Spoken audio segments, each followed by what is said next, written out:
Hello, I'm here, Exiled Fae. I hope that the doctor is with you soon. If my presence can summon the doctor, good on. How are you? I hope this is a routine checkup. But either way, I hope you get good news. Uh, Here I am, mostly on time for a change. Oh my goodness. It has been a very interesting week. Not in any bad way, just been busy. Been keeping busy. Beat the doctor. I thought sure because when I saw your first message, I was like, oh, I still have a couple minutes before I'll actually be able to go live. I was like, surely the doctor will have showed up by then. But I guess not. Here I am. It's been a while since we did an afternoon stream. It's actually a little overcast today, but decently sunny. That's why I'm like glaring out the window. It's been an overcast week. There was snow the past few days, which I'm not too thrilled about.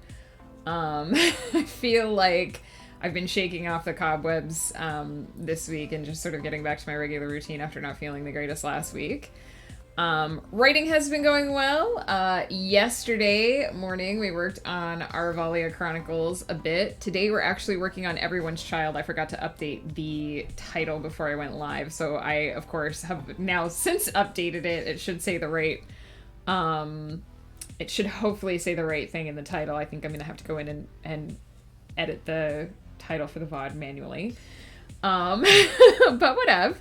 We're working on Everyone's Child today. We're really, really tight, I guess you would say, schedule for this.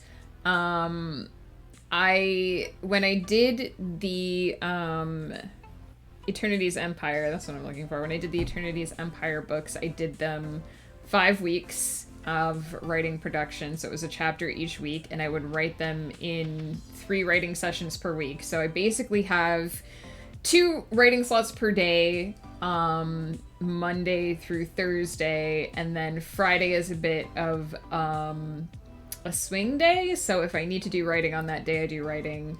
I do a lot of marketing and formatting and that kind of stuff on Fridays as well. So I have basically 4 writing slots per week that are devoted to my main project, which is Arvalia Chronicles.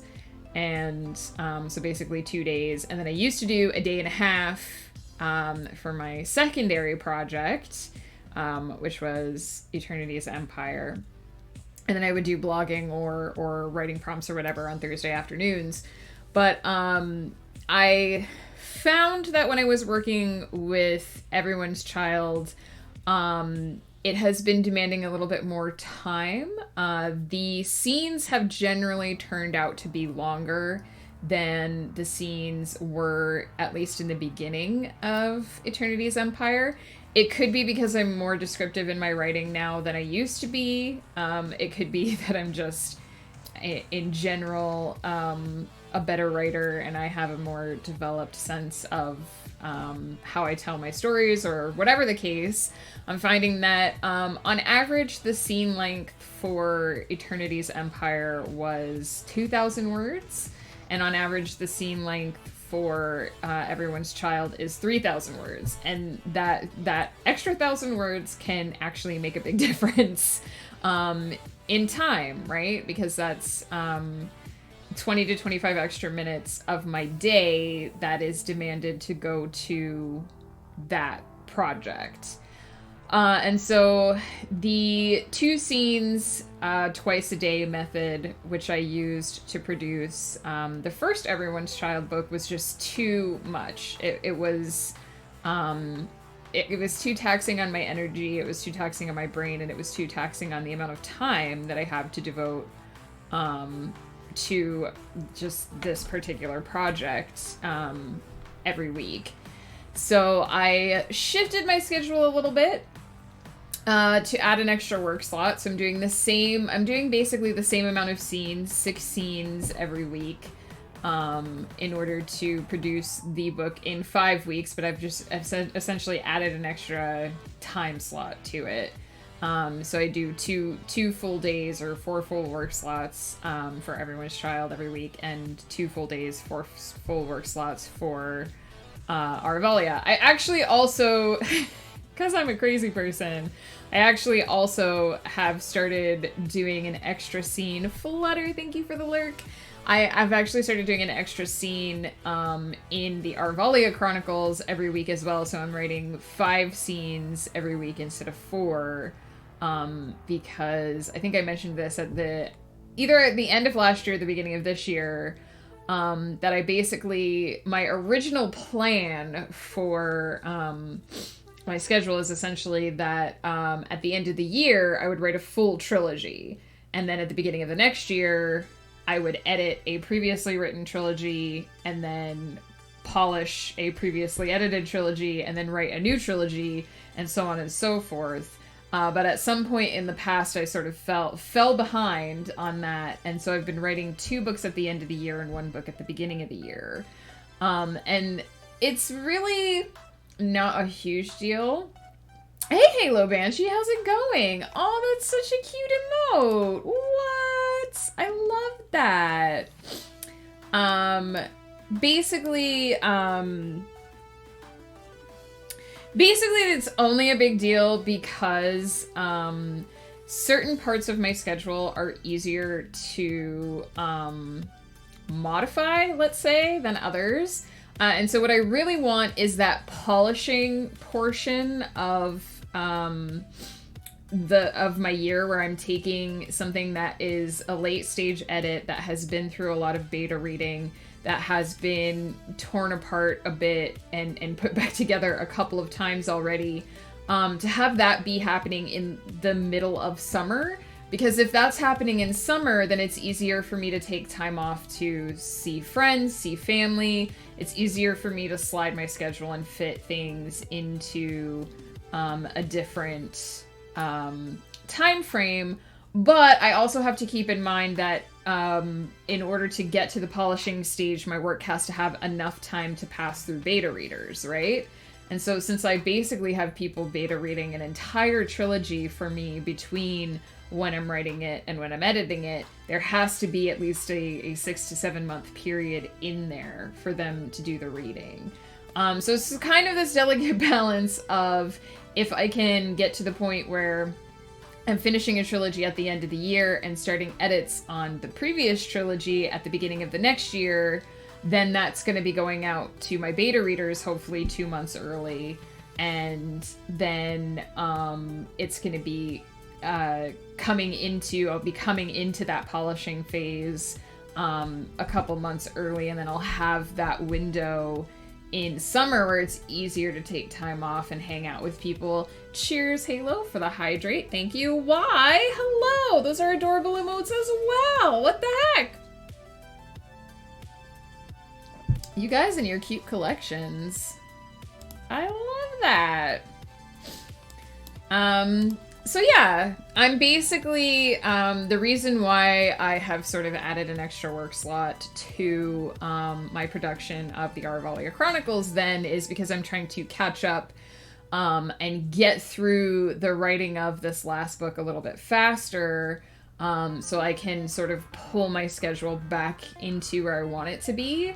I have no idea if that's actually going to end up turning out the way I want. It's mostly going to depend on how long the last trilogy in the Arvalia Chronicles is, and if I can reasonably fit it into the time frame between September and December, which is when I'm setting aside to write it.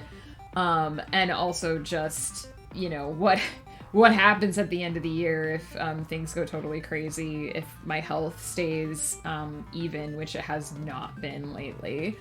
But that's sort of what I'm trying to do, is I just basically adjusted my schedule so that I'm spending a little bit more time in general on my secondary project, Everyone's Child, and speeding up the production a little bit on my main project. And I'm not necessarily trying to maintain a feverish pace on either project because I don't want to burn out. I'm trying to balance it. But I have found that doing 3 scenes in a day for Everyone's Child is working a lot better than trying to do 4 scenes in a day and then cram 2 extra scenes into a morning later on in the week and have a bunch of extra work also going on. So it feels like it's working out. I know I'm so long-winded at the beginning of these streams. So it feels like it's working out. I felt like when I wrote, which I wrote it entirely on stream, I felt like when I wrote Everyone's Child, the first book, was very quick. Very, very quick. Almost too quick for me to keep up with, if that makes sense. Like, I felt like I was constantly... My brain just wasn't quite keeping up with how much information I had to process in order to get the story written to that speed. And then when I sat down to edit it, I think one of the reasons why the editing was very stressful was because a lot of that pre-process stuff that I try to do to make everything easier hadn't happened. And so the edits were very heavy. And again, I was working on a very condensed schedule for it. And so basically what I learned was that Everyone's Child and Eternity's Empire are very different projects. And what worked for the production of Eternity's Empire has not worked for Everyone's Child. And that's okay. It's a different project. It has different needs. It was very quick. And in fairness, like I said, I've still given myself 5 weeks to do this project. So theoretically, next week, I'm already going to hit the halfway mark for book 2 of Everyone's Child. Which again feels very quick. But because I'm only tackling 3 scenes a day instead of having 1 day every week where I'm trying to tackle 4 scenes, I feel like my brain is keeping up with everything. I'm able to process at exactly the right speed. I have just enough time in between writing scenes to sort of think about and synthesize some of what the character is doing and how it's relevant to what's going on in any given situation.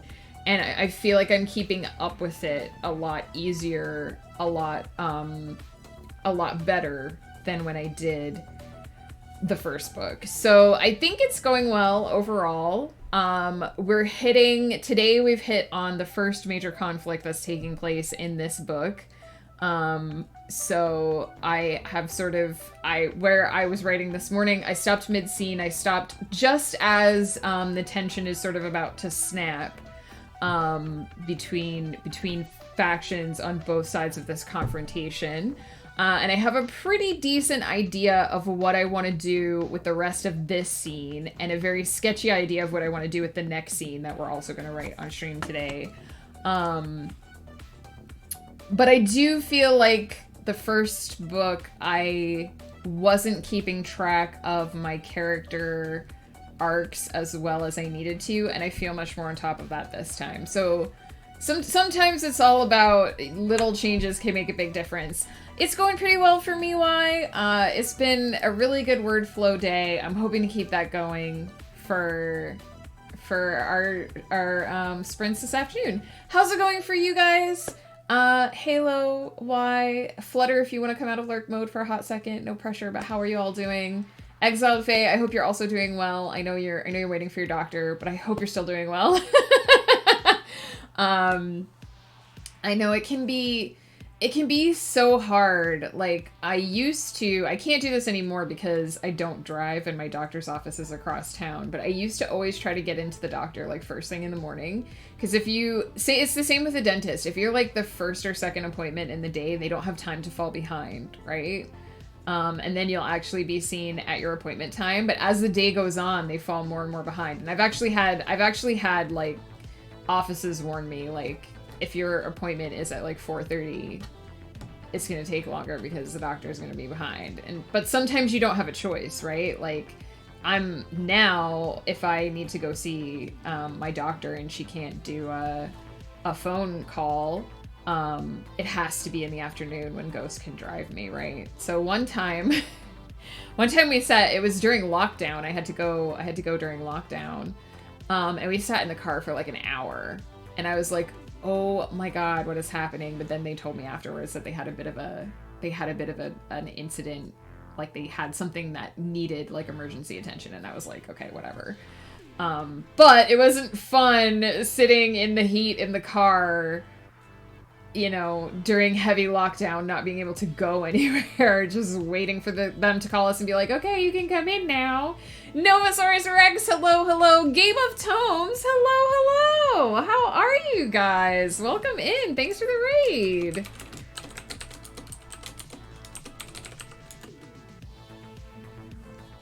Hello, Rowan. How are you? I'm doing pretty good. I'm doing pretty good. It's been, I was just saying, it's been a busy week, but busy in a good way, right?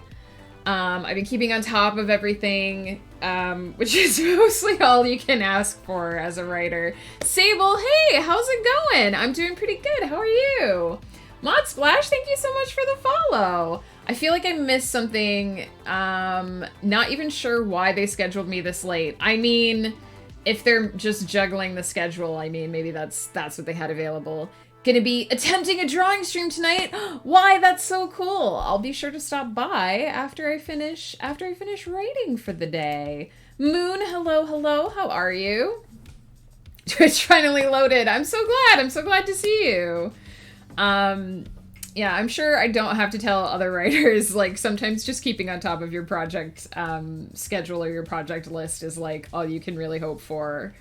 But I do think the changes I've made, I kind of, not to spend too long on this topic, because obviously we want to start writing here in a few minutes, but I kind of feel like I live in this space where I am constantly trying to balance my time better, because I feel like I could be so much less stressed and like, so like, not necessarily get more done, but I could definitely be less stressed while I'm doing things if I managed my time just a little bit better. But then on the other side, just trying to be happy with the fact that even though it's a little bit stressy, I manage to get through my workload every day. And so like, you're constantly living in this space of, I could do this more efficiently, but I did the things, you guys. And so I get to the end of the day and I'm like, oh, I shouldn't have spent that 10 minutes Googling this, and I could have gotten done with this other thing so much earlier if I hadn't gotten distracted by this. And man, I would have had a little extra time for, you know, a game if I had just, but then it's like, but I did the thing and the words were great and it's all behind me and I'm happy. So maybe I shouldn't care as much about the efficiency of it because I did. So I constantly kind of live in that space between, I know I could do this a little bit better, but also, does it really matter? Because I did it. So yeah, I mean, exactly. I see that you guys understand. It's so interesting to be somebody who manages your own schedule, because you have to learn in the early days of managing your own schedule, you have to, like, it's a learned skill.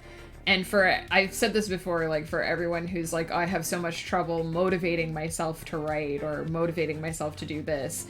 That's because if you work a more traditional job, like, there's someone to tell you. Your manager will tell you, you need to do this today. It needs to be done by this time, or here's our timeline for this. And so you have somebody looking over your shoulder, not necessarily like hovering over your shoulder, but someone to say, hey, here's a time frame. And when you work for yourself, you don't have that. And whether you write full time, like as a job or as a hobby, to some degree, you have to find that motivation to be able to tell yourself, you have to do this, here's a deadline for yourself.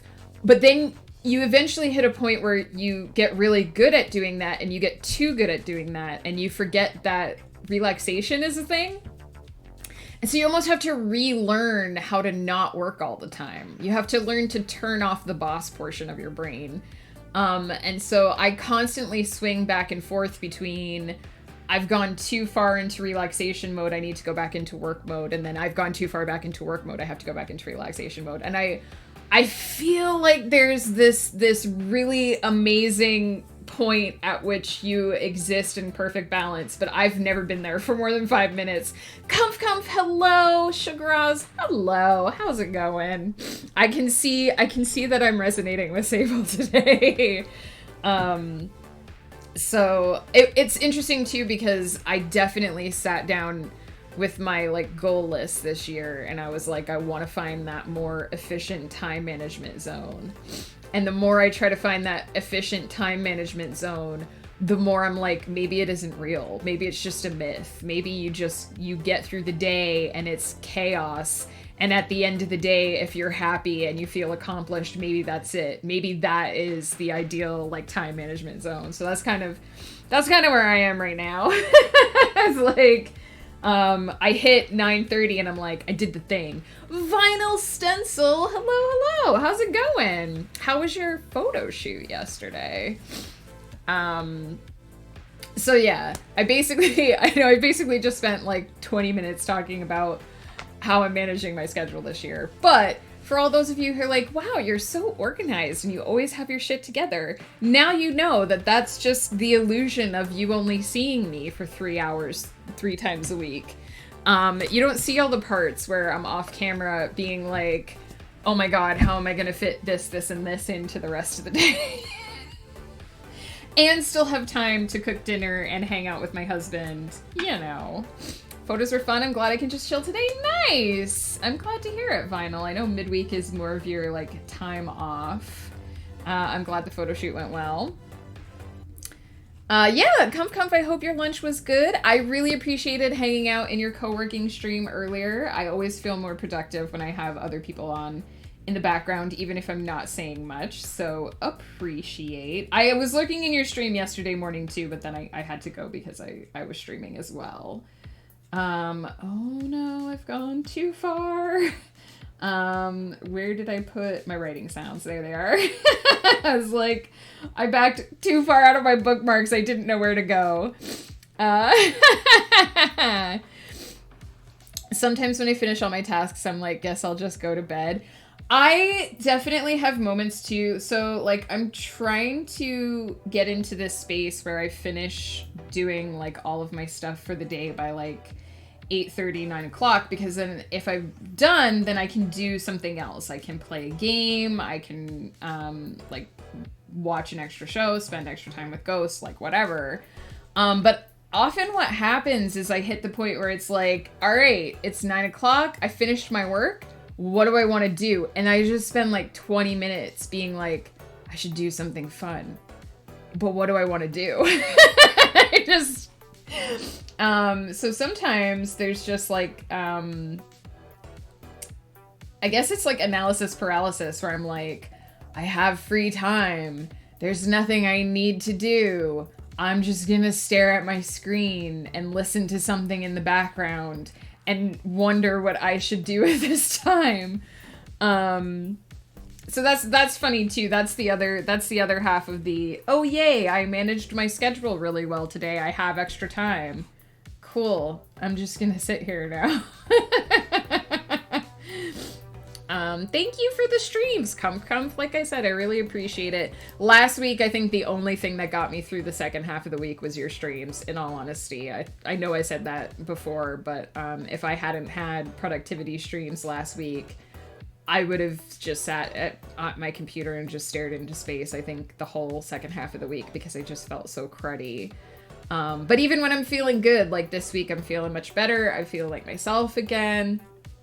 I'm energetic. I still appreciate having those co-working streams on. And like when I'm starting to get distracted and the little cat meows and you're like, okay, it's time to work again. I'm like, oh, dang. Okay. Yeah, it's time for me to work again too. Sitting in stillness and quiet is fun. True. Sometimes if I sit there long enough and I just can't think of anything to do, I'm like, okay, what your brain wants is to be idle. And then I'll just put on a show and watch a show, or put on a stream and watch a stream. Sometimes that is just, you do just need to do that sometimes. There's nothing wrong with that. But some days I'm like, I open my Steam and I'm like, I'm gonna play one of my Steam games. And then the game that I play is going through my Steam library and trying to decide what game I'm gonna play. Crow, hello. How are you doing? I enjoyed lurking and vibing in your stream yesterday as well. So yeah, we're gonna get started on some clicky clackies. I was again trying to debate if I should turn the sprint timer up, because I have actually been doing 25-minute sprints off stream. I almost said 25-word sprints. That wouldn't be very much. That wouldn't be a ton of focus. I've been doing 25-minute sprints off camera, and they've been working really well for me. It's funny because if I do a 20-minute sprint, I can do roughly 1,000 words. But if I do a 25-minute sprint, I can do up to 14 or 1500. And I'm like, why? How am I doing like 500 extra words in 5 minutes? That doesn't seem quite right. Not always. Again, that's like upper limit of it. Sprints 25 words. If I was having like a 15-minute break after every 25 words, we'd never get anything done. But it's interesting sometimes how just having that extra couple of minutes, I'm assuming it's just that my brain kicks into high gear faster and I get that little bit extra done. But I am going to stick to 20-minute sprints today because I wrote a little extra this morning, so I'm hopefully a little bit ahead. I can always go in. Again, I also worry about being too quiet on stream and not talking enough, like, in between. But I can always go in and adjust the timer and kick it up to 25 if I find that I need it. So there's that. It's a matter of, like, 5 minutes. Thanks for coming by. It's good to see you. Yeah, absolutely, Crow. I have so many amazing people that I follow on Twitch that sometimes it's hard to make sure I'm spreading around all the love. And so I was very pleased to see you yesterday because I knew I hadn't dropped by in a while and I definitely wanted to spread the love to your stream. So I'm glad I was able to do that. I put like 4 to 5 game shortcuts on my desktop to play so I have less choices. See, I try to do that. I try to be like, I'm gonna play one of the games I have installed, and inevitably I'm like, I don't want to play these. I want to play something else, and I just scroll through my Steam line. I seriously sometimes feel like I'm two different people trapped in the same body, because there are days where I'm absolutely organized and I set a rule for myself and I stick to it. And then there are days where there's just this little chaos goblin in me that's like, you don't have to follow any rules. You're a grown-ass adult. Just do whatever you want. Maybe that's just normal. Maybe that's who we all are. But the days that the chaos goblin is ruling are like... I mean, you can install any of those games. You don't have to play the ones you already have installed. Just like I'm always like, I'm not going to buy more games until I play the games I have. And then one day the chaos goblin is like, but you can though. You have the money, you can do it. And I'm like, all right, Chaos Goblin, you got me.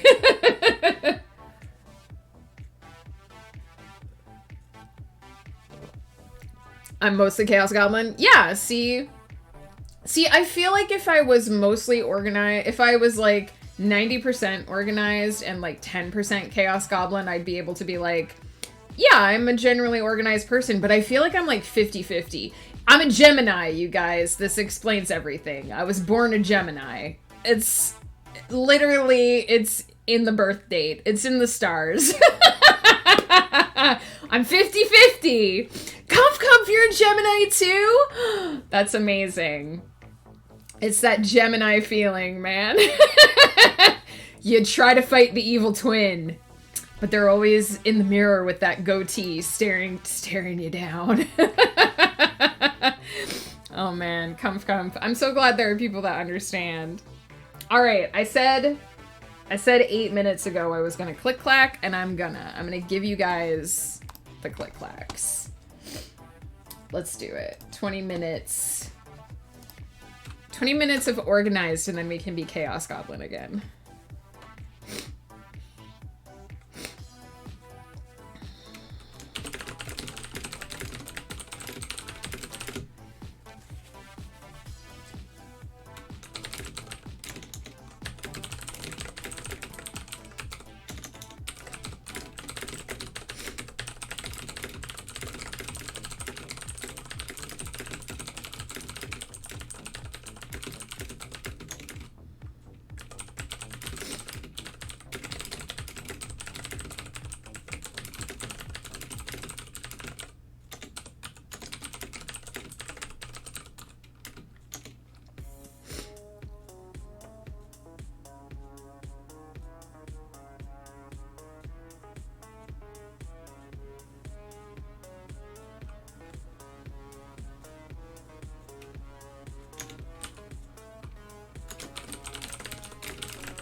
to look up this guy's name. I also need to blow my nose. Sorry, guys.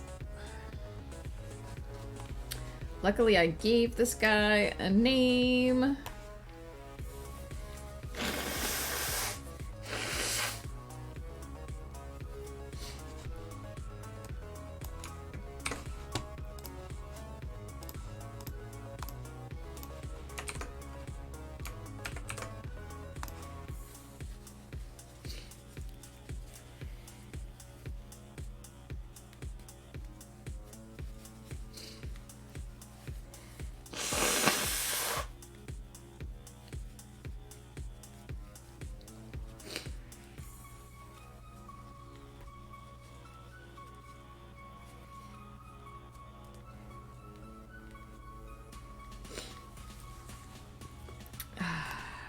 I laughed so much, I just needed to blow my nose.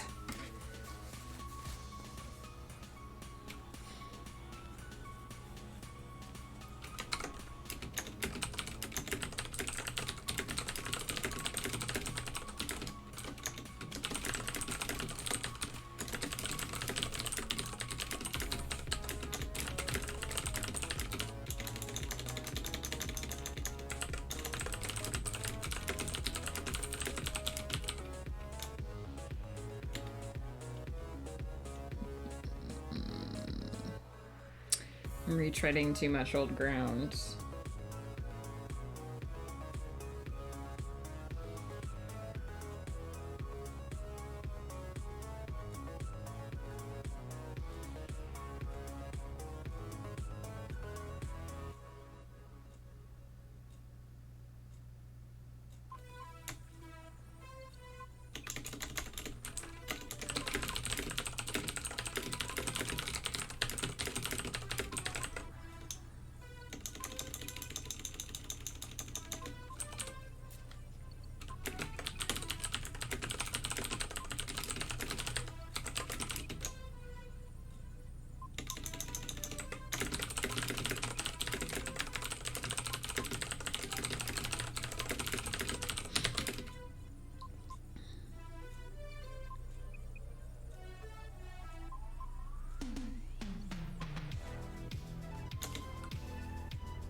summoning circle for the doctor, please. Everybody think of stethoscopes and blood pressure cuffs and send those thoughts in exiled phase direction so that their doctor will come and do their checkup.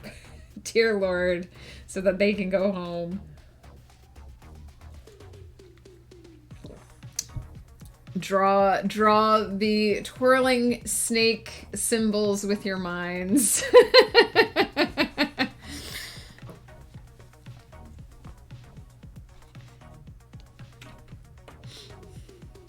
By our powers combined, I am sure we can get the doctor there.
Peter, hello. How are you? What is up?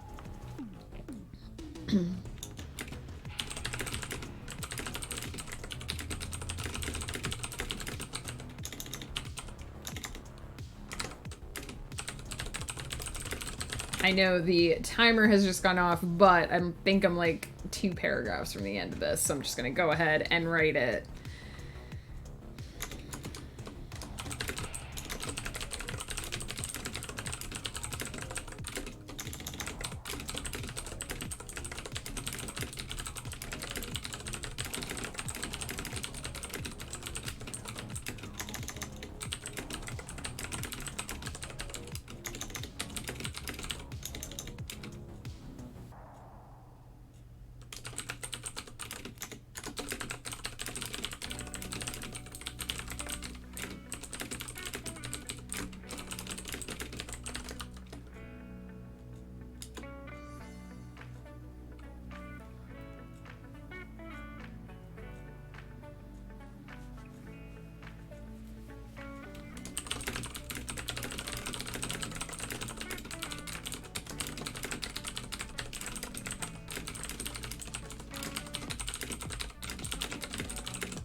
No, I'm right at the end of this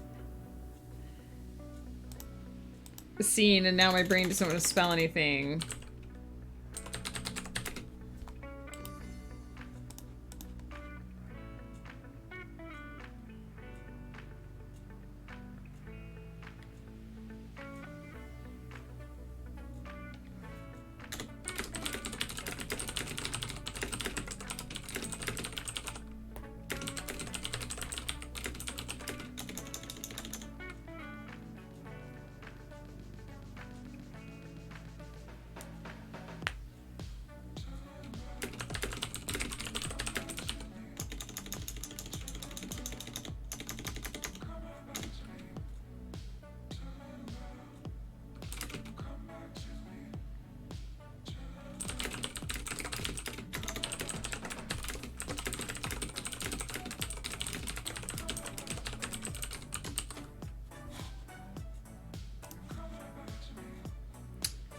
Sleepy but okay.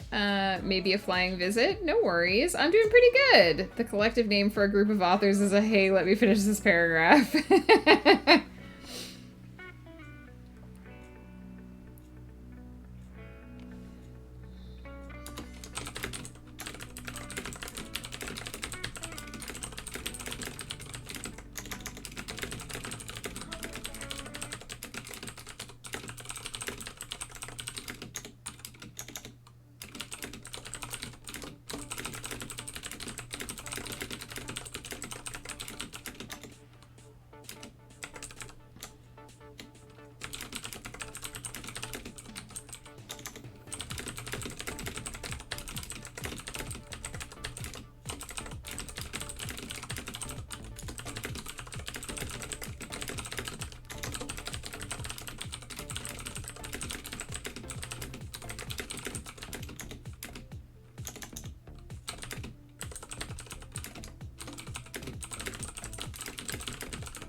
Alright.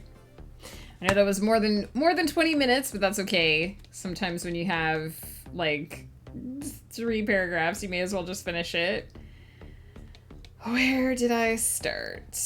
I started here. So that was 1,287 words to the end of that scene, which is a great start to the stream. The doctor came! I know you probably can't hear us, Exiled Fae, but I'm excited. I hope it goes well. You've waited so long. Oh my goodness. Exiled Fae was waiting for the doctor since before I went live, and I've been live for an hour. Hello, I am the doctor. What kind of doctor are you, Peter? What are you a doctor of? All right.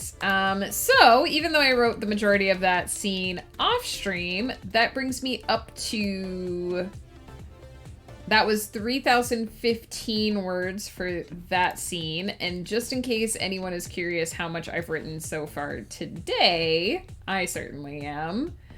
An actual doctor, not a Doctor Who. That brings me up to 5,666 words for the day so far, which is pretty great. I've got one more scene to go. There'll be a little less tension in this one.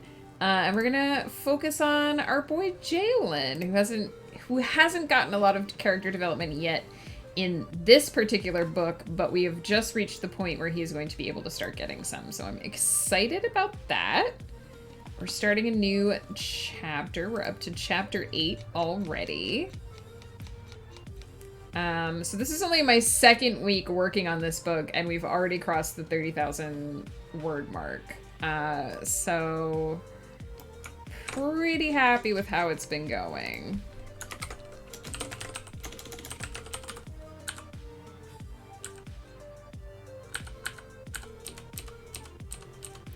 Spacing is all good.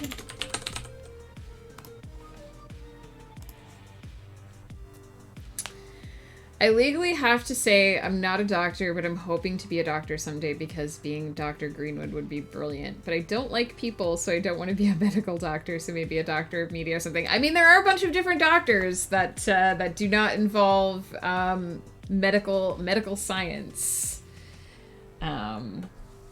So good luck. I didn't even get a like bachelor's degree. I have just like a diploma from college. So here in Canada, unlike in the US, college is more like trade school and university is more like what we in the US think of as college and university interchangeable. So I went to college. It was more of a trade school. I don't really have a bachelor's degree. I just have a diploma that I haven't been using for the last decade. Hooray. But I know that it takes an incredible amount of time and effort to get a master's degree and subsequently a doctorate. My brother was going for his master's. So I don't even know if he finished his program yet. But yeah, he's way smarter than me. He's way more dedicated than me. Bardo, thank you so much for the lurk. I hope you're doing well. Dr. Browsy McBrowsface. That's my pen name, Peter. That's my alter ego. Dr. Browsy McBrowsface. Oh my goodness. Yeah, I went to school for IT and networking. Oh, Bard, thank you for those 69 bits. You are always the best. I seriously hope the day is treating you well. What was I saying? I keep losing my... Oh, I went to school for IT and networking. I didn't even go to school for, like, English or literature. I took one writing class. So if anyone's ever like, hey, can you do the writing thing without formal training? Yeah, totally. It's one of those you can learn by doing things. And I think it's one of those you have to learn by doing things. Because even if you, like, meticulously study... you know, structure of literature and like history of literature and how everything works. It's one of those things where you really have to do it. You really have to experience it to understand it. You can learn about writing by just reading a lot. Reading a lot of books in your genre, even watching movies and TV shows in your genre, seeing how people take the various bits and pieces of story structure and put them together in ways that are pleasing. And then you just do it. You practice, you write stuff, you rip it up because it was horrible, you write it again. You rip it up again because it was horrible again. You cry in the corner, you come back, you say, I'm writing this gosh darn story, and you figure it out. All the best novelists know how to network. IP addressing and subnet mapping are critical to creating good dialogue. Totally. I will say that I actually have used my degree for writing more so than I ever did, as I did spend several years working in tech support, because that was basically what I went to school for. And back in the early days of the Star Striker Ghost Pepper marriage, Ghost Pepper 100% supported me while I was doing my immigration process because I wasn't able to work for a couple of years. And once I had my citizenship, once I had my permanent residence and I was able to work before even getting my citizenship, I did spend several years working in IT, and I was able to support him while he went to teachers college, which was a very intensive, it's in Canada, it's basically the training program for teachers, and it's pretty intensive. So I was able to repay that favor. But since then, we have structured our lives in a way that has allowed me to write, which I'm eternally grateful for. But I do use my IT knowledge in my books. I was talking yesterday about Smooth Jazz, which is hopefully coming out on the 13th here in February. And I feel like writing Moromi was made much easier by the fact that I understand how the internet works. I understand how networking and security, even hacking, because I did actually take some hacking classes in school in my last 2 years of school, because I did go in to be a security specialist. I understand that stuff, and so it makes it very simple and easy for me to feel like I'm writing a somewhat realistic high-tech hacker, but in a way that hopefully people can connect to and understand without having to know what a subnet mask and all that kind of stuff are. Man, though, I do remember learning how to create like IP address groups in school. There's like math involved, and I hated it so much. I had to go in one day, like before, like early, before any of the teachers had classes, and I spent like 3 hours with my networking teacher, and he was just teaching me the math so that I could pass the test. And I hadn't slept the night before because I was so stressed out about whether or not I would ever be able to actually figure out how it worked. Math is not Flavortown, Peter. Absolutely. You don't need to do groveling to a publisher. You can say, get fucked and do it all yourself. Yeah, you can. These are all words that exist on the planet of the Earth. Also, Sky, how are you doing? I think I missed saying hi to you. How's it going? How are you? Starboast, stripper, you and Ghost ship name? Oh, I don't know. I think Starborn Pepper is probably the canon ship name. Were you a music drama kid in high school? Yeah, kind of. Less a drama kid, more music kid. I definitely really liked chorus. I was okay in band. I was more into the artistic. I was a big English kid. I'll be honest. Like, English was probably my best subject. I loved to read. I loved to write even then. Not so much essays, but I did creative writing even then. I loved reading. I often read extras. So in history class, we read an excerpt of the Aeneid. Sorry, I had to think because I get the Aeneid and the Iliad mixed up. We read the Aeneid part of it in history class, And I really liked it. And I was like, hey, is there a full version of this? And my teacher was like, here's a book. And I read the whole thing and I really liked it. And he gave me extra credit, which I wasn't even expecting. I read it because I wanted to. And he was like, have some extra credit. And I was like, okay, cool. So stuff like that. I also, my senior year, I moved states. And so I was taking what was actually a freshman class, but it was a theater class. And we watched Oedipus. We read and watched Oedipus. And I really liked it. And the teacher was like, there are 2 more plays in this series. And I was like, do you have copies of them? And she was like, yeah. And I read those. So it was really big into like anything that involved like history, literature. Those were especially like mythological, classical Greek, Roman time period, anything like that. I was really into all that stuff as a kid. So teenager, you know. I was a child in the time of the dinosaurs, so woke up from a nightmare. Oh no, Sky, I'm so sorry to hear that. I hate it when I wake up from nightmares. It's 1:40 and my power goes off in like 20 minutes until 5 a.m. Oh no, is it like scheduled work?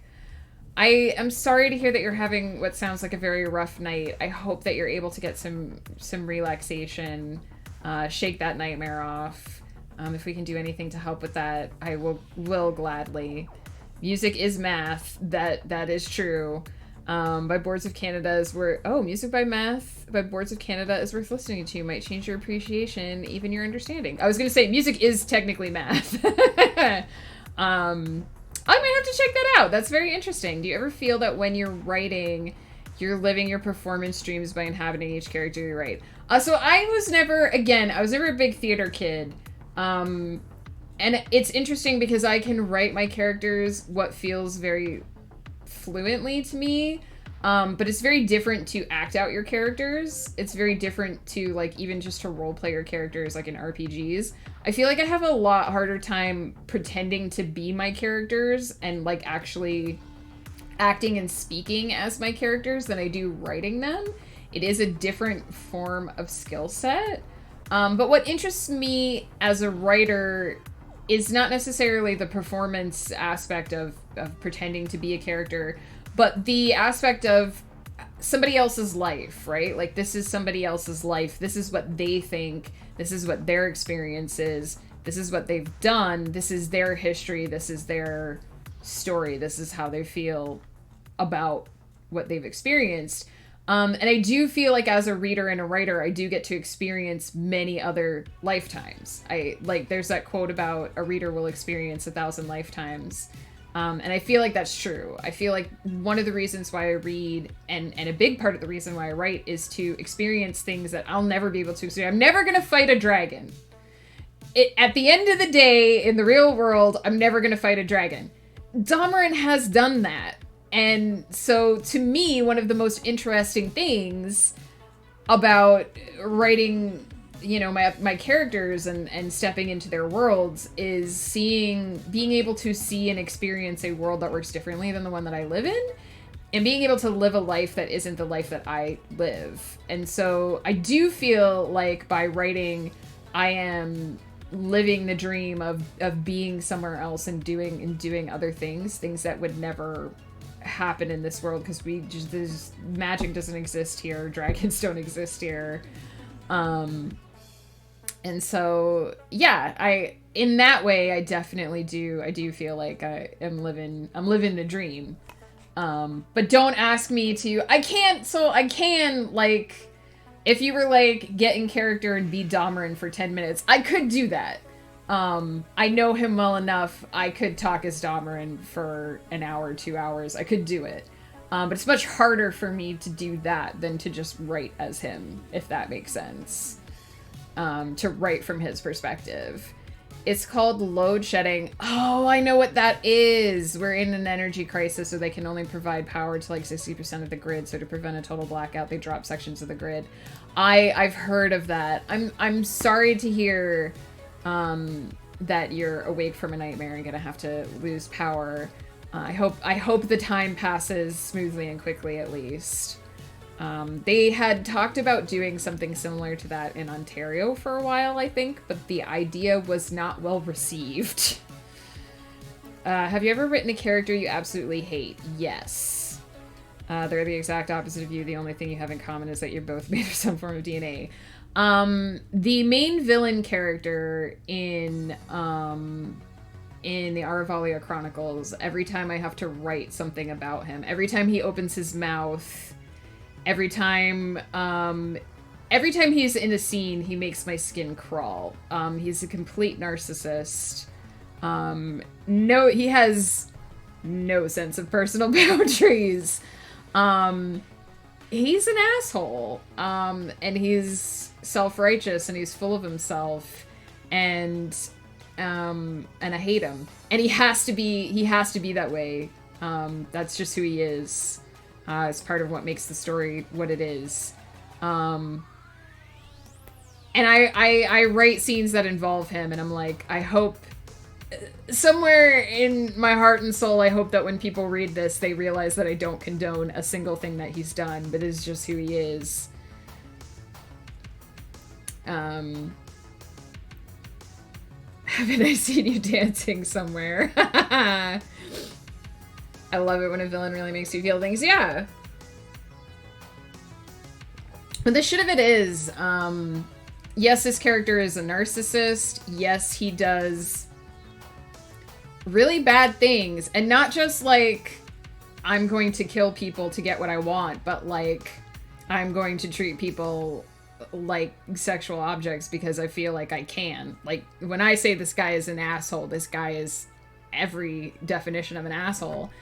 But the shit of it is that there's a reason why he is that way. There's a reason he has his own personal trauma that turned him into this bastard. And none of the people, nobody in his life except me knows who it is or how what it is that caused this. Like, the people that have interacted with him have not yet learned what it is that made him the way he is.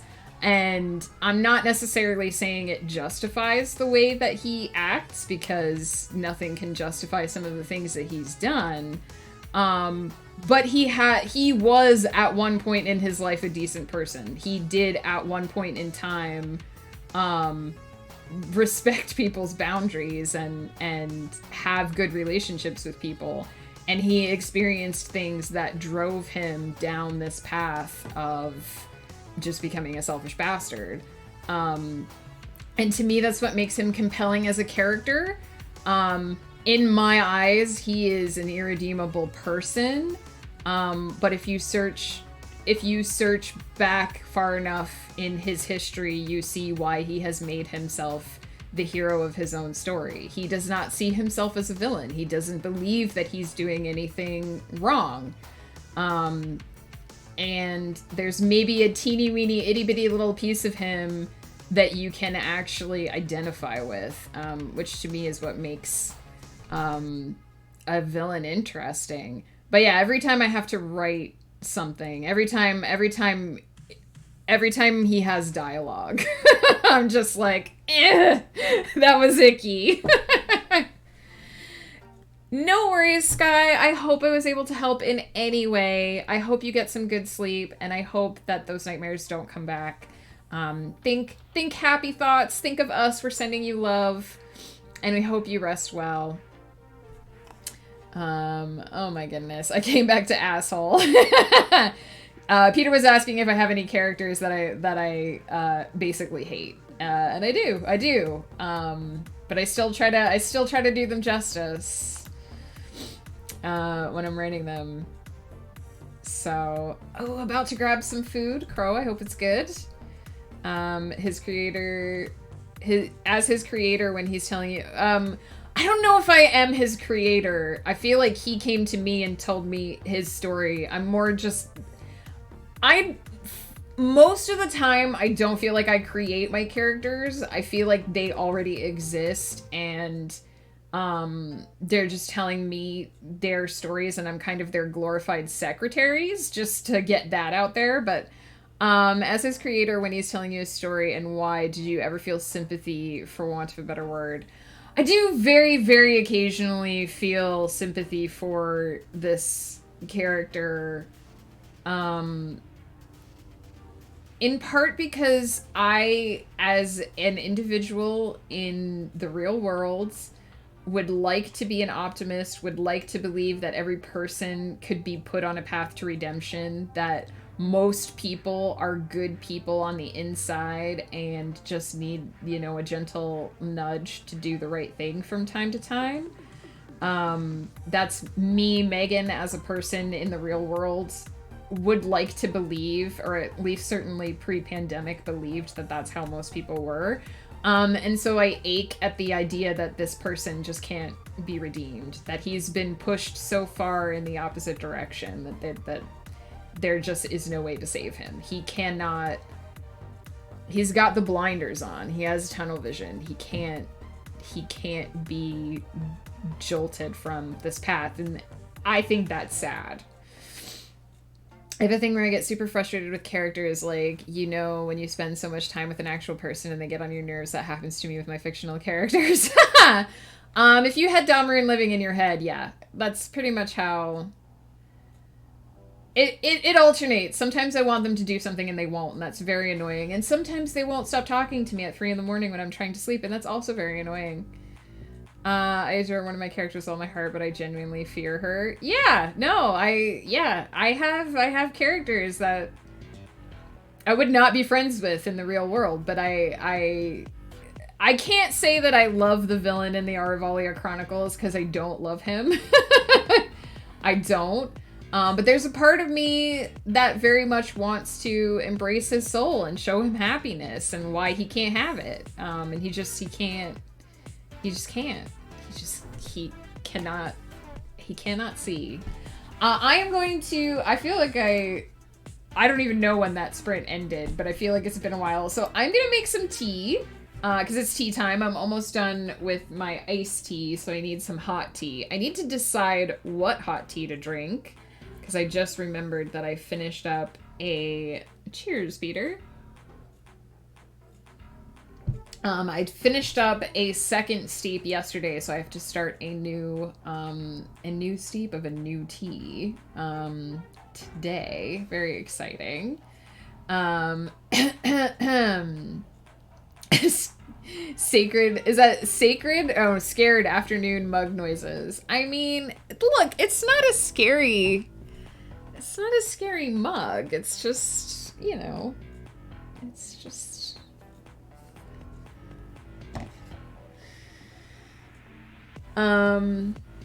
Yeah, so I have to decide, and when you guys are like, why does she always be like, no, I did drink from Ursula today, Peter. Her essence was consumed at some point in the day, just to reassure you.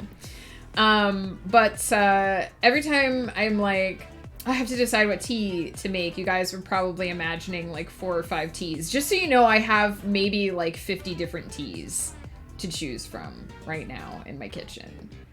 So it's not an easy choice. My D&D party is going to meet this NPC in a giant mushroom. That sounds so cool, Comf. I hope they do. I hope they climb the mushroom and meet the NPC. I love the idea of someone like living in a giant mushroom. They were once a caterpillar that accidentally dropped into a bag and was brought into the Feywild by a druid that takes care of the bug. Aww. That sounds amazing. That's like ephema. So when I made ephema for Winds of Chaos, just sort of on a whim, I decided that she had garden snails. Because I was like, she's this kooky old lady. She lives alone in the woods. She has this massive garden. There would be snails, because when we had a garden, there were snails in it, right? So it's like she has these big garden snails, and they're her friends because she lives alone with her pseudo-dragon familiar. So, like, the snails are, like, her kids.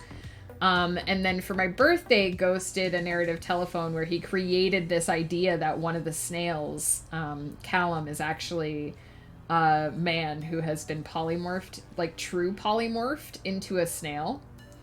and she doesn't know. And so now we've made it canon that she carries this snail around in her pocket, and he's actually a polymorphed man, and she just doesn't know it. And Foodle can talk to animals and hasn't figured it out, so that's pretty funny. It became her favorite bug. And when she died, part of her soul went into the caterpillar. Oh, that's so sweet. When it was transforming, so she became a butterfly person. Oh, Comf, I love this. She has no memory of before that, but has an irrational fear of being squashed, so she doesn't leave her mushroom. Aww, that's so cool. I really hope that they hang out with the butterfly lady. Because I want to hang out with the butterfly lady. I feel like Mr. Pepper is a polymorphed pepper who wished really hard on a shooting star and became a real boy. He's a pepper in his heart. I know, right? Sometimes when you want your kids, so this is why I need to go make tea so I can get back to Clicky Clackies. But I have this very modular method of my D&D planning where I try to put things in specific places, but if my characters pass them by, I will move them. Like, so instead of having like a mental map where everything is in an exact place, like in dungeons, I do tend to put things in an exact place, and if the players don't find it, they don't find it. Although Ghost Pepper is pretty meticulous about going into each room and searching for loot. If I put something there that I really want my characters to find and they don't, like my players just don't find it, I'll try to move it. I'll try to put it in their path again, right? So that eventually they'll find it. So I sort of create little scenarios or little modules, and then depending on where my players go and what they do, I have different modules that I can sort of slide into them and keep in reserve. And it's nice too, because then if your players go off on a tangent that you're not expecting, which they almost always do, you have some backup things that you can sort of slide in front of them and be like, ooh, I totally planned this. Yeah, I picked that up because several times I created like a space and people just didn't go into the place that I wanted them to go. And so eventually I just kind of was like, well, what if this was in this room instead, right? And no one notices. If you don't tell them, they don't notice. They just assume that you planned it to be that way, right? So I hope they find the butterfly lady though, because she sounds very cool. I am gonna go pick a tea. I'm gonna make that tea. I'm gonna be back with tea, and we're gonna clicky clack some more. We've got one more scene. I've got one more scene to write. Hopefully between 2,000 and 3,000 words, so 2 to 3 more sprints, depending on how much focus my brain gets in there and how much I need to get out for this scene to make sense. So I will be back with that.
I have returned. Sorry about that. I decided on my milk tea, my milk oolong, which for anyone who's like, wait, you're lactose intolerant, what are you doing? There's no actual milk in it. It is called milk oolong because it tastes like milk. There's a whole, I know I say this every time I drink this tea, but there's a whole story about how it was left essentially on the vine longer to be kissed by the moon, by the moon's dew, which gives it a rich, creamy, milky flavor. So I'm drinking that. Kind of like how Rocky Mountain oysters aren't actual oysters. Is that so? I don't know what Rocky Mountain oysters are? Question mark. But yeah, I assume similarly. So yeah, let me just get settled back in here and we will resume clicky clacking. Are you pulling my leg, Peter? Are you pulling my leg?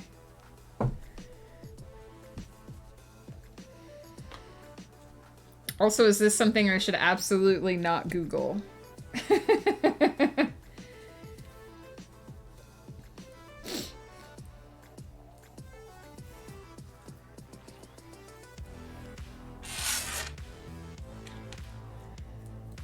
Alright. Just move a few things around so that my desk is a little bit more organized.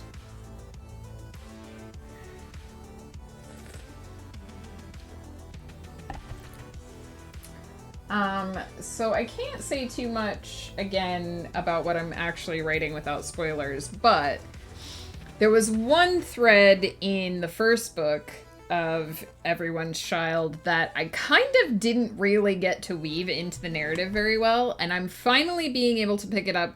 That was a bad sentence. I'm finally able to pick it back up here at this point in the narrative, so I'm a little bit excited about this scene. Because it means that I'm gonna get to resume that thread. So let me turn on the timer, 20 minutes, and see what we get up to in that time.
Oops.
Joining me in the sprint. That's awesome, Peter.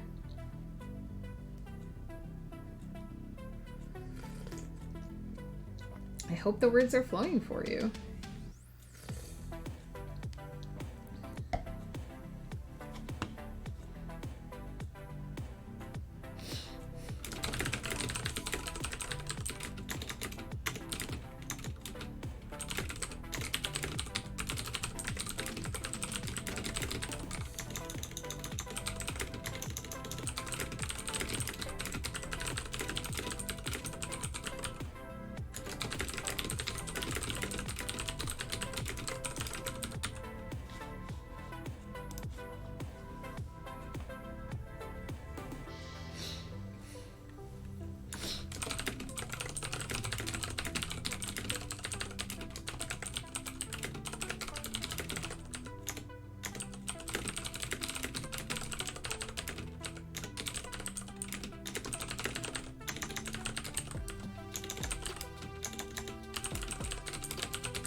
I think I hear Mr. Pepper coming home.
God, my brain just brain farted on librarians.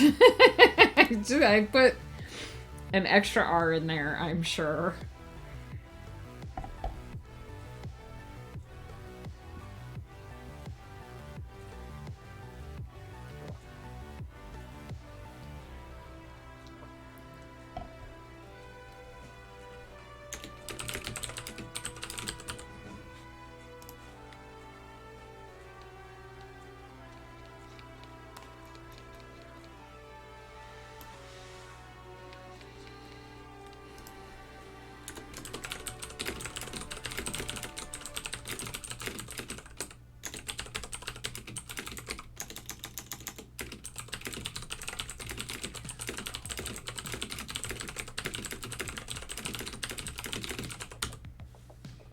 I feel like librarians would not say sorry for that. I think they're secretly kinky and into weird shit. I think they like it when you spell library and librarians properly, though.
Alright, so that was 1,152 words in that sprint. Very happy. Which means the new scene is 1,152 words.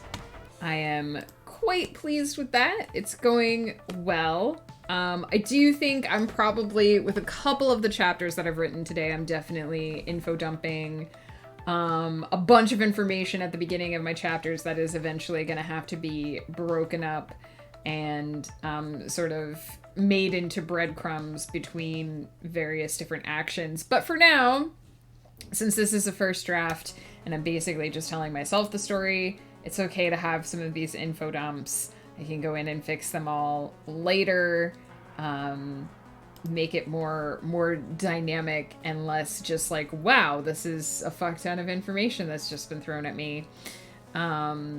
So yeah. I need to check my notes and remember. So I am down here now.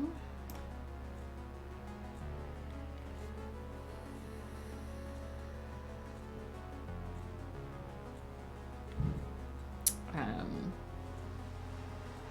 692 words. Nice. Peter, that's awesome. I'm so glad to hear that.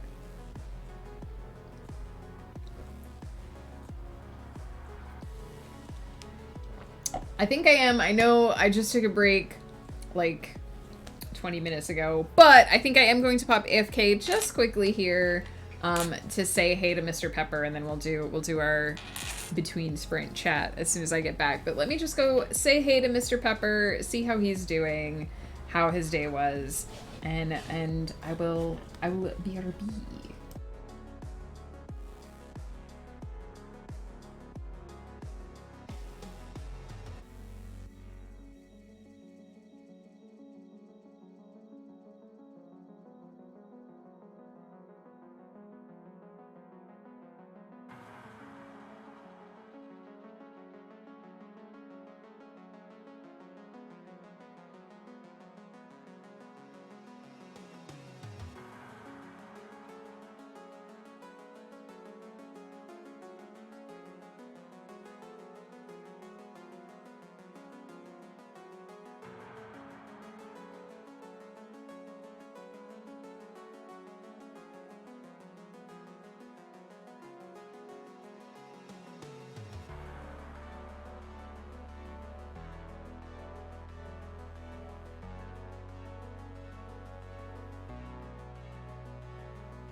Alright, I gave my tea a refresh while I was out there. Figured may as well. Ghost Pepper is home and is making himself some tea as well. He knows where my stash is. He's having a nice apple cinnamon tea, which is one of his favorites. So, hooray! Oops, the timer started on its own. Not quite ready for that. Oh, my goodness. I basically, I might not finish this scene in the next sprint necessarily. It depends. This is one of those scenes where I might end up writing some sketchy details and then going back and filling it out later, because I do have to essentially create lore for this object that is being searched for and researched in the in-world here. So I didn't, unfortunately, think to come up with the full extent of these details during the outlining stage, which would have actually been ideal. It just didn't occur to me until right now. So this may be a scene that ends up being a little bit shorter in the writing stage and then expanded upon a little bit. Like I add 200 or 300 words to the scene when I get to the editing stage, which is normal. This happens to me a lot where sometimes I actually just off the cuff on the fly throw objects in or details in that I end up expanding upon in the edits because I didn't expect them to necessarily be as important as they turned out to be. So it just depends on how deeply my brain digs into that lore first round here, as to whether or not it ends up being a 2,500 word scene or just a 2,000 word scene. Or if my brain really, really gets in there and makes it a 3,000 word scene. But I think we're gonna be looking at somewhere around 2,000, 2,500. And since we're already sitting at, I think, 1.1? Yeah, 1,152. So if I get in the zone and I double that for the next sprint, we might actually hit the end or very close to the end of the scene anyway in one more go, which would actually be pretty perfect. But we'll see. I mention this mostly because as I've said before, like if you're writing something and you feel like you need a bunch of details, to move forward, it's okay to put like a skeleton of those details into your first draft and then come back into your second draft, and fill it out, right? Sometimes world building is really hard because you don't necessarily know what you need ahead of time, right? And so you can spend a lot of time developing details about a setting, about a place, about a person, about an object that then don't end up making it into the book because they just didn't end up being relevant to the situation or, you know, whatever. Or you create a whole bunch of things and you only end up needing to use one or two of them, and then it can feel like you wasted time on the rest, which isn't necessarily true, but it can feel like, you know, you're basically shooting in the dark and you don't know how much of that you're going to need.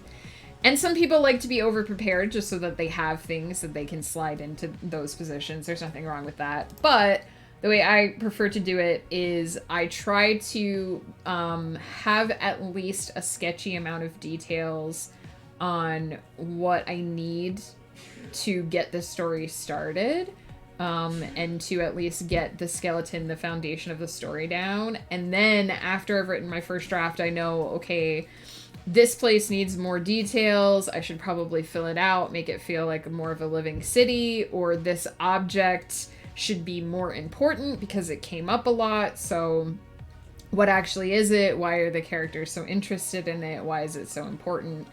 And I go back during my editing outline period, and I look at that and I say, let's put some more lore in here. Let's make this thing more important. Let's make this more relevant, or fill out these details, or even just do some extra research to make something feel more weighty than it did the first time around. And for me, that helps me balance, because then I know if I'm taking the time to sit down and research something or fill it out or whatever, I know that it's because I need it. And I know that those details are going to get used because I kind of already have an idea of what I need that thing to be, or that setting to fulfill. Versus in the early stages where I'm just kind of guessing. So if it seems like sometimes you're like, gosh, Megan, you didn't come up with the stuff that you need, it's kind of it's kind of a little bit on purpose, because I'd rather, for me at least, I'd rather put the time in when I know that I need something versus spending a lot of time and getting really attached to something and then either not needing it because, you know, there's no way, or not being able to use it because I can't fit it in, right? Like, I don't like having a puzzle piece that I really, really want to put in the book and having nowhere to put it and having to feel like I'm suddenly mixing up the order and tearing things apart to try and fit in this one cool shiny thing that I like. I prefer to follow the thread of the story and then be like, ooh, I can put a shiny thing in here and come up with the shiny thing then. Need to go rest for a wee while, but I'll see you again next time or in like 20 minutes if I can't sleep. Peter, I hope you get some sleep. I'm glad you got some words in with me today. I'm gonna be doing another sprint right the heck now. So maybe they'll lure you, lull you off to sleep. These clicky clacks, these extra special clicky clacks. I equate foods I don't like to body parts of the devil. You don't like cinnamon, huh?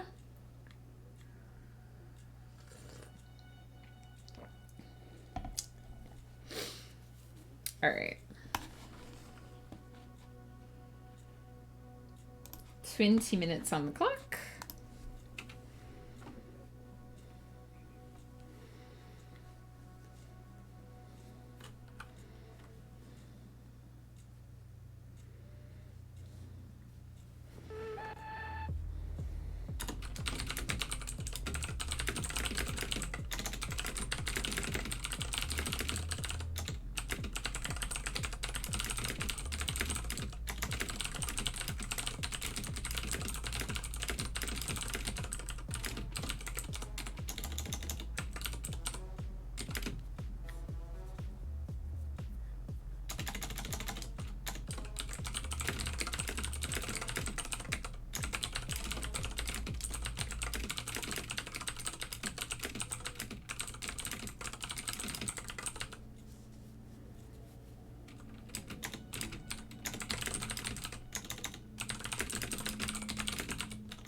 15 months! Oh my gosh! Have I actually been streaming for 15 months? Thank you so much, Ghost Pepper. I love you. Thank you for getting me started in this crazy, crazy journey and encouraging me every step of the way. You're amazing, and I appreciate it. And I still can't believe it's been... I just can't believe it's been 15 months.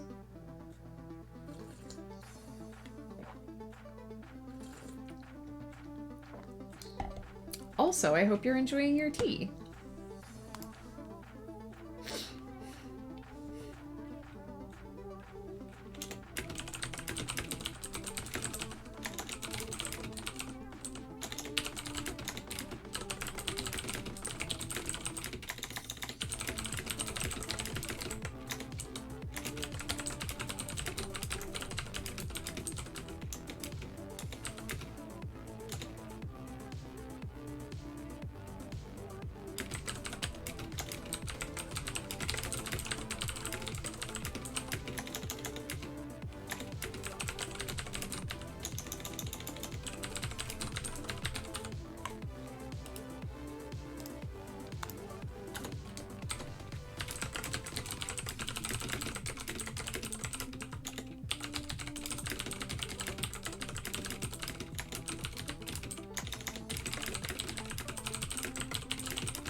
Alright, I do think I'm almost done with this scene. I might not need another sprint. I'm basically at the point where I just need to decide where I want this to end. I kind of left a note for myself saying, like, what I wanted him to find. I do think I'm probably gonna have to add more to this in edits, but I'm pretty happy with it as is. It's right around the length I want it to be.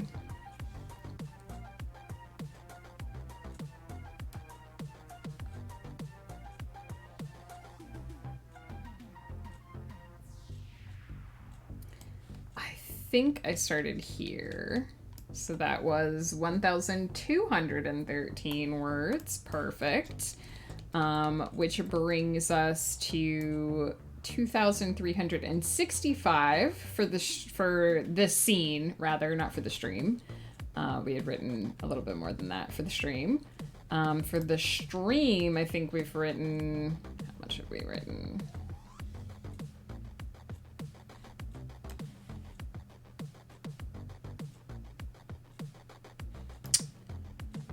3,652 for the stream. Pretty happy with that. Pretty happy with that. I think I really just need a couple more paragraphs to polish this off. Because I know where I want to stop. I do feel like I kind of have to make a choice where I have to decide how detailed I want to be about what my character is reading. And this is a problem with fantasy novels sometimes, is I could create this really intricate, detailed backstory for this object that involves mentioning a bunch of civilizations that don't exist anymore. I could create fallen cities. I could create this trail, this really interesting, really detailed trail for my character to read about. But then I have to explain every bit of it to the reader, right? Because every time I mention something that's unfamiliar, I have to explain it to the reader. And so this becomes at risk of being very bulky. So it would make the setting pop in certain ways because it would be creating this essentially obsolete map of this world, right? This showing that this world is an old world. It has had civilizations rise and fall. It has people who are interested in learning about the past. It would show that Jalen has this detailed knowledge about history and how to trace the various bits of it, but it could become bulky. And then I'm at risk of having, again, this massive info dump whereby each individual detail needs to be explained to the reader in order for them to follow it. Otherwise, it would feel very confusing and frustrating.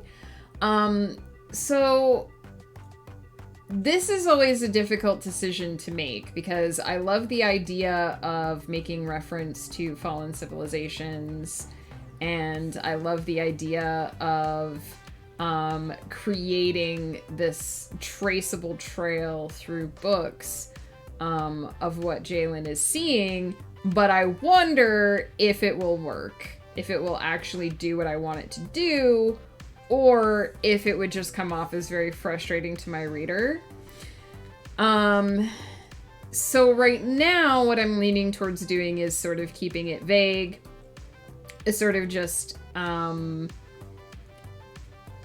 essentially saying what the results of the study are and focusing on the process, focusing on more what he's doing in the physical world, focus more on just showing him sort of bent over books and showing the library system and sort of showing his thought process and seeing if that is easier for the reader to connect to, if that does enough work. And then when I come back during the editing process, if it feels too vague and not involved enough, I could sprinkle some more details in then, is sort of what I'm leaning towards doing now. I I do like the idea of having at least one fallen civilization be relevant to the events in the novel at some point, and this would certainly be a place to tie it in. But again, I don't want to create a situation where I've just spent a bunch of time describing a library and describing what Jalen's doing there, and then having to create this whole other thing that I have to describe. I don't want to overload my reader. So that's where I am right now. Is I'm pretty much like, end the scene, let it be a little bit telly for now, and see what it needs. See how much it needs for the edits, I think, is where I am.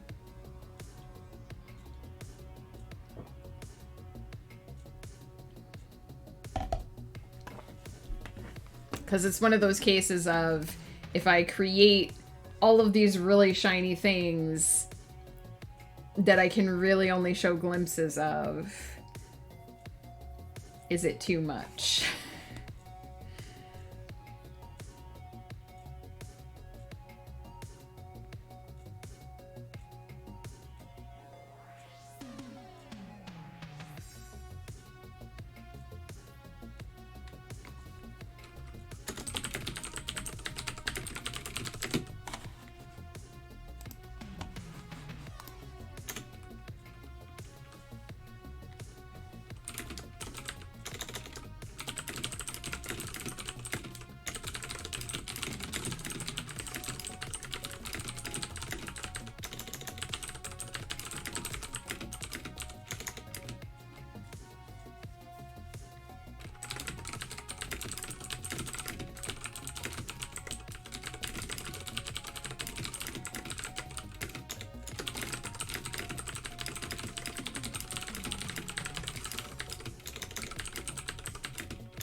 put a little bit of a vague trail in there for now, and I will fill it in later. So that is that scene done.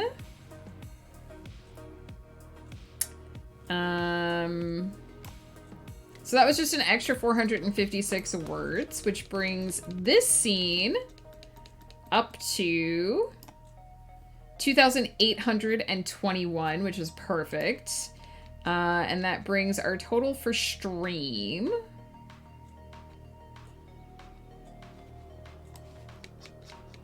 Total for the stream is 4,108. Pretty happy with that. And if I add that to my morning, I think I wrote close to 9,000 words. That's, that makes me pretty happy.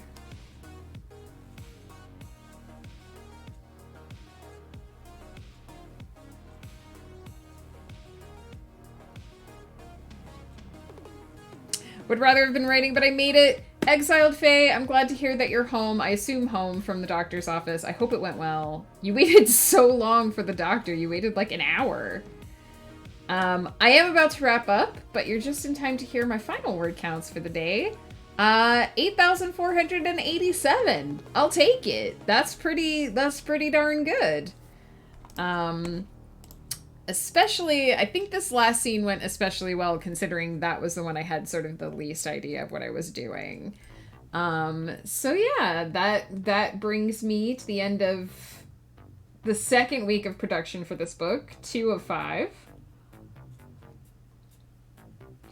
I'm happy with how it's going. I get to write tons of conflict next week. Pretty much going to hit the midpoint next week. And so we're going to have some big, the early book confrontation, big early book confrontation going on already, which is something to be very excited about. And not planned at all, but I'm actually at the midpoint in the Aravalia book as well. So there's a big midpoint confrontation going on there. It's going to be a complete and total comedy of errors as people attempt to rescue Dahmer from a bad situation. I'm looking forward to that.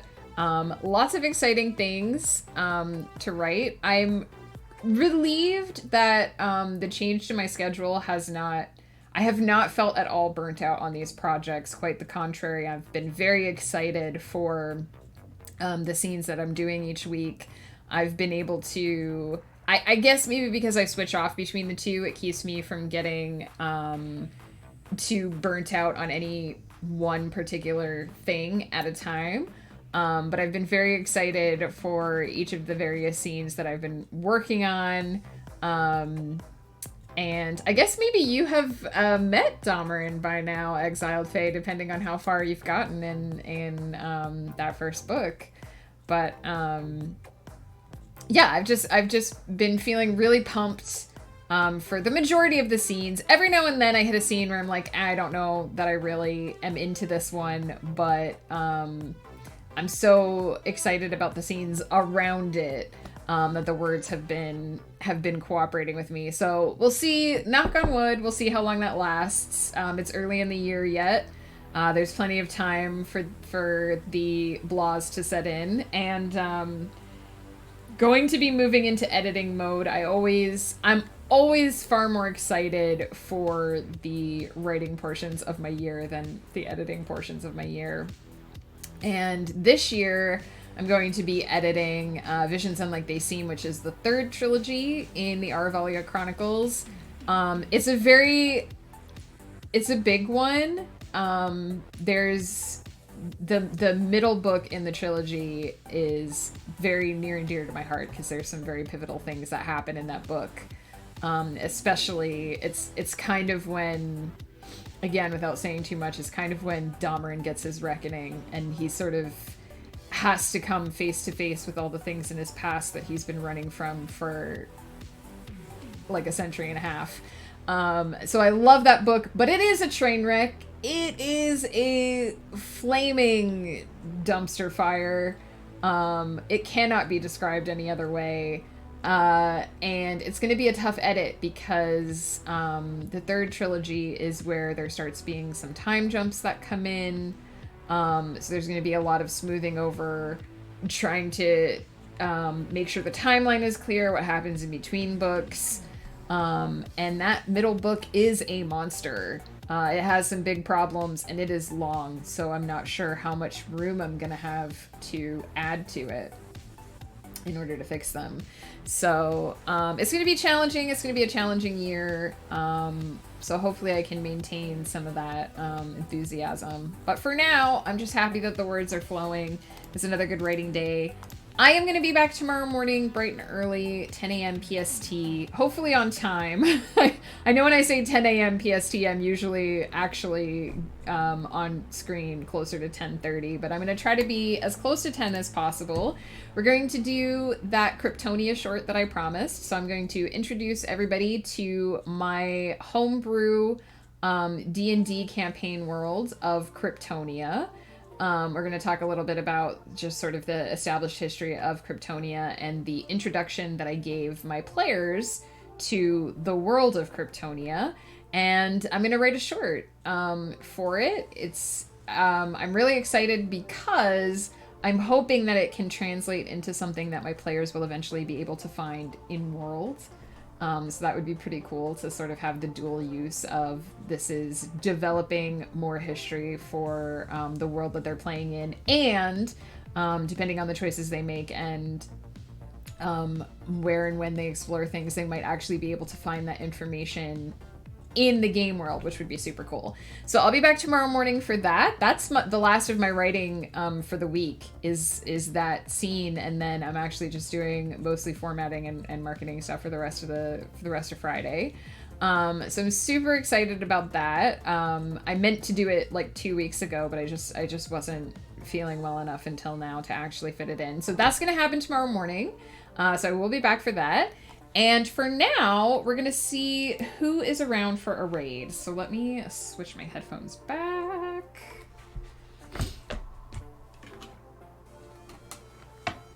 And see who is on.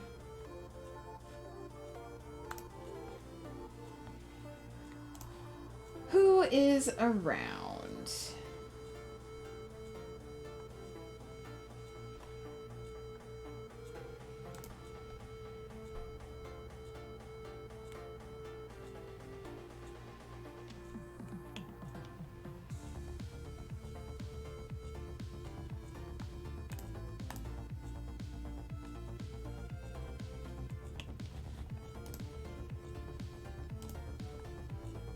I just have to sit through some ads to see what people are up to.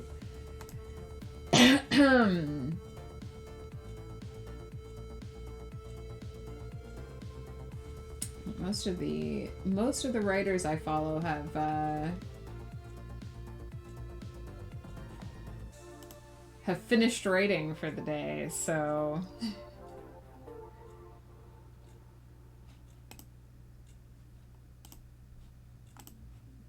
I opened 2 different streams and it's showing me the exact same ads for both.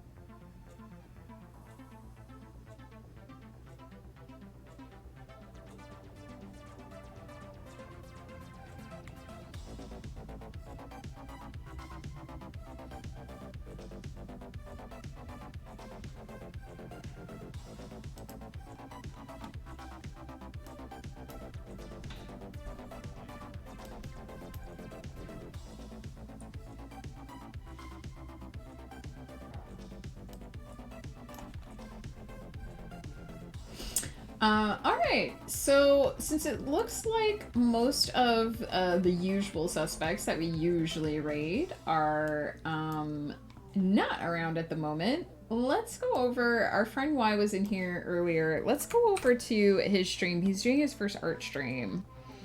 And I do when I can't support other writers, or even when I can, I like to also support the other parts of the art community here on Twitch. We are just wrapping up Squanchy. I did just finish. I did 8,000 words today across the whole day. Did about 4,400 of them on stream. So it was a very productive stream. I know you are in a very different time zone than usual. So how is your day going? We're going to go drop in on Why Am I Here? He is doing his first art stream. And I make no secret of the fact that I like to support artists as well as writers here on stream. It's all creativity. It's all the creative endeavors. So we'll go say hi to him. Just woke up. Nice. I hope you're having a good morning. I hope breakfast and coffee are either on their way or were enjoyable. If you drink coffee, obviously, if you don't drink coffee, whatever you do to wake up in the morning, I hope it's going well. I hope you're having a good trip, Squanchy. It's nice to see you and say hey. I'm sorry that I'm heading out, but it's nice to see you and say hey. I am going to get the raid timer going.